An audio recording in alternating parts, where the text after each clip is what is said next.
अस्सलाम वालेकुम। इस्लामी मालूमात में आपका स्वागत है।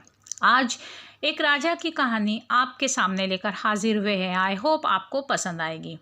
एक राजा जो बहुत ही गलत तरीके से और गरीबों पर, अपने ही जनता पर जुल्म और सितम करके बहुत सी दौलत उसने जमा कर रखी थी। उसने गरीबों को लूट कर इतना ज़्यादा ख़जाना जमा कर लिया था कि जिसकी कोई इंतहा न थी। मगर उसे फ़िक्र इस बात की थी कि ये ख़जाना कहाँ छुपाया जाए। तो उसने अपने महल से, अपने शहर से दूर जंगल में एक सुनसान जगह पर एक बहुत भी बड़ा तहखाना बना लिया था और उसकी सिर्फ 2 ही चाबी बनाई थी, जो एक उसके पास थी और दूसरी उसका एक वज़ीर, बहुत ही ज़्यादा भरोसेमंद और तेज़ दिमाग वाला, जो उसके उस वज़ीर पर वो आँख बंद करके भरोसा कर सकता था। उस वज़ीर के पास दूसरी चाबी रखी थी और रास्ता भी उन दोनों ही को मालूम था, राजा को और ख़ुद वज़ीर को। और राजा ने कह रखा था कि अगर मुझे जाने नहीं मिला तो तुम जाकर देख आना कि ख़जाना बराबर है या नहीं। कभी वो वज़ीर को भेजता तो कभी वो उसके साथ बीच बीच में वो खुद भी जाकर ख़जाने को देख आता था। और जैसे जैसे वो गरीबों को लूटते, ख़जाना लोगों का, गरीबों का पैसा जमा करते, वैसे ही जाकर वहाँ पर वो दोनों रख आते थे। ऐसा करते करते उस राजा की नज़र में एक तरह की उसने जन्नत बना रखी थी, जिसमें बहुत ज़्यादा माल, ख़जाना जमा हो चुका था। लाइक कीजिए, शेयर राजा की एक बहुत ही बुरी लत थी, बहुत ही आपको पता बुरी चले। उसकी नज़र थी कि उसकी आंखों को बड़ी प्यास लगती। जब वो जाकर ख़जाना देखता तो उसकी आंखों की ठंडक पड़ जाती और वो अपने ख़जाने को देखकर बहुत ही खुश हो जाता था। एक बार सुबह सवेरे वो किसी को बिना बताए जंगल की तरफ रवाना हो गया अपने ख़जाने को देखने के लिए और तहखाने के पास गया। अंदर तहखाने में जाकर ख़जाने को देखकर अपनी प्यास बुझाने लगा। काफ़ी वक्त के बाद वो तहखाने में गया था, इसलिए वो एक बेसाख्ता सा बेजान पुतले की तरह एकटक उस ख़जाने को देखे जा रहा था और बहुत ही गौर से उस ख़जाने को निहार रहा था। उसे कुछ होश नहीं था कि मैं कहाँ हूँ और क्या हो रहा है। अचानक से इत्तेफाकन उसी रास्ते से उस वज़ीर का गुज़र हुआ, तो उस वज़ीर ने सोचा कि चलो जाते जाते ख़जाने को देख आते हैं।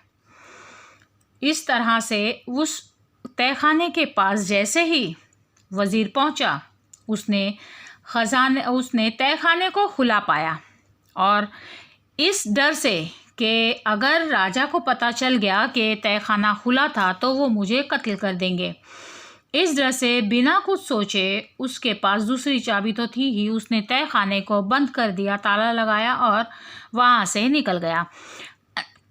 अंदर जब राजा की आंखों की प्यास बुझी, होश बेसाख्ता वो होश में आ गया तो जाना चाहा उसने, मगर तहखाना बंद पाया। खूब पीटा, दरवाज़े को चीखा चिल्लाया, मगर था तो वो तहखाना, बाहर आवाज़ नहीं जा सकती थी। दरवाजे के पास ही वो बैठा रोने लगा कि काश काश कोई खोल दे। प्यास और भूख की शिद्दत से वो निढाल बेहोश होने ही वाला था। वापस अपने ख़जाने के पास आया और पागलों की जैसी हरकतें करने लगा। ख़जाने से कहने लगा कि ए नायाब हीरो, मुझे कुछ बूंदे पानी की तो पिला दो।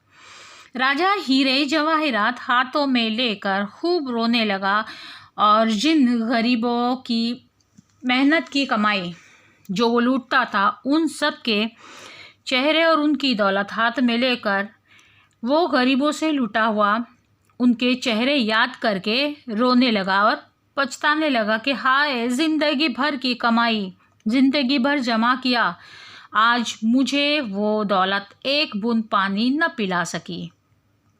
राजा कुछ दिल में सोचने लगा और किसी से कुछ कहना चाहा, मगर वहाँ कोई था नहीं और कागज़ कलम भी नहीं था। उसने एक हीरा उठाया, अपनी उंगली काटी और दीवार पर कुछ लिखकर वहीं पर उसने दम तोड़ दिया। उधर वज़ीर ने बहुत ढूंढा, हफ्तों महीनों गुजर गए और वो बेसाख्ता चारों तरफ ढूंढने लगा। बहुत अरसे के बाद मगर राजा नहीं मिला, तो बहुत अरसे के बाद उसने सोचा कि बहुत वक्त हो चुका है, चलो ख़जाने को देख लेते हैं। तहखाना जाते हैं और देखते हैं कि ख़जाना सही सलामत रखा है या नहीं। जैसे ही उसने तहखाना खोला, वो देखकर बेसाख्ता चीख उठा और दंग रह गया ये देख कर के वहाँ पर राजा की लाश पड़ी हुई है। जैसे ही दीवार पर नज़र पड़ी तो दीवार पर राजा ने लिखा था, जिंदगी भर की ये कमाई एक घूंट पानी भी न पिला सकी, काश कुछ दुआ कमा ली होती तो शायद ऊपर वाला मुझे इस तरह की मौत तो न देता। सबको पता है, हम सबको पता है कि यहाँ से हम दुनिया भर की दौलत जमा करते हैं। हम अपने ऊपर कपड़े लत्ते बहुत सी चीज़ें हम खर्चा करते हैं खुद पर, साथ तो कुछ जाने वाला नहीं है, लेकिन हम जितना अपने ऊपर खर्चा करते हैं कम से कम 5% उसका हिस्सा अगर हम गरीबों में बांटे, गरीबों के लिए अपने हिस्से का निकाल कर दे दें, तो शायद हमारी आखिरत सुधर सकती है।